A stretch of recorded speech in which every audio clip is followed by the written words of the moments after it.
8 مارچ کا دن عالمی یوم خواتین کے طور پر منایا جاتا ہے۔ اس دن میں پوری دنیا کے اندر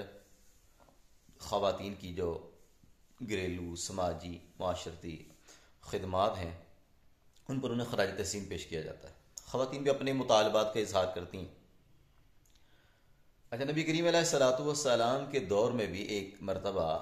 کچھ خواتین اکٹھی ہوئیں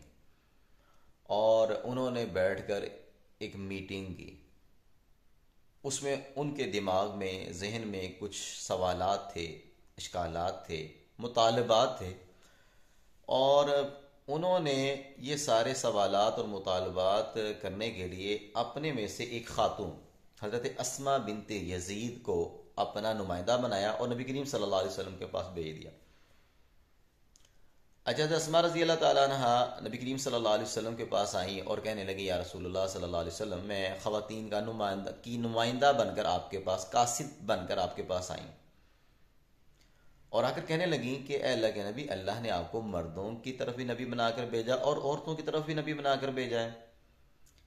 اور اسی لیے ہم عورتیں بھی آپ پر ایمان لے کے آئی ہیں، اللہ پر ایمان لائی ہیں۔ اے اللہ کے نبی، ہم خواتین گھروں میں بند رہتی ہیں، پردوں میں رہتی ہیں، اپنے خاوندوں کے گھروں میں گڑی رہتی ہیں، ہمارے خاوندوں کی خواہشیں ہم سے پوری ہوتی ہیں، ہم ان کی اولاد کو پیٹ میں اٹھائے رکھتی ہیں، تو اس سب کے باوجود ہم یہ دیکھتی ہیں کہ ہمارے خاوند نیکی کے کچھ کاموں میں ہم سے آگے ہیں، جمعہ کی نماز میں شرکت کرتے ہیں، باجماعت نمازیں ادا کرتے ہیں، بیماروں کی عیادت کرتے ہیں، اور حج پر حج کرتے ہیں، اور سب سے بڑھ کر جہاد میں جاتے ہیں، سفر کرتے ہیں زیادہ، اور ہم پیچھے ان کے گھروں میں رہتی ہیں، ان کے گھروں کی حفاظت کرتی ہیں، ان کی اولاد کی حفاظت کرتی ہیں، ان کے لیے کپڑا بنتی ہیں، امور خانہ داری سر انجام دیتی ہیں۔ تو یا رسول اللہ صلی اللہ علیہ وسلم، کیا ہمارے لیے بھی اس میں اجر ہے؟ وہ تو ہم سے ثواب میں، اجر میں بہت آگے بڑھ گئے۔ تو نبی کریم علیہ الصلوۃ والسلام صحابہ کی طرف متوجہ ہوئے اور فرمانے لگے کہ بھائی، خوش ہو فرمایا کہ کیا تم نے خواتین میں سے کسی خاتون کو اتنا زبردست سوال کرتے ہوئے پایا؟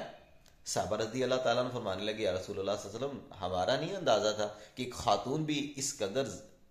جو ہے وہ دقیق النظر ہو سکتی ہے اور اتنی زبردست سوال کر سکتی ہے۔ پھر نبی کریم علیہ الصلوۃ والسلام حضرت اسماء کی طرف متوجہ ہوئے اور فرمایا کہ اسماء، خاتون جو اپنے خاوند کے حقوق ادا کرتی رہے، امور خانہ داری کو اچھی طریقے سے سر انجام دیتی رہے، تو یاد رکھو، ایسی خاتون کے لیے اس کے خاوند اور اس کے